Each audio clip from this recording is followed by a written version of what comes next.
If you want to set a charging limit to your iPhone so that your iPhone does not charge over a certain amount of percentage, it's very simple to do. So from here, what you want to do is just go to your settings, and you should have your battery option closer to the top of your settings page. So go ahead and go to battery.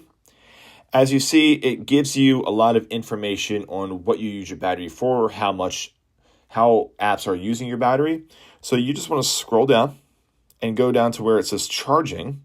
And from here, you can set a charge limit. So you can go ahead and take this scroll and move this anywhere that you want. It does give you recommendations on what you want your battery to be at, but it's very simple to set. And this way, your battery will not charge over that percentage that you're marking down. So it's a good way to save your battery, and that's it. It's super simple and super easy to set your charging limit. It's already set. Go ahead and back out of here. And if we were to go back into charging, that number is still set there. And that's it.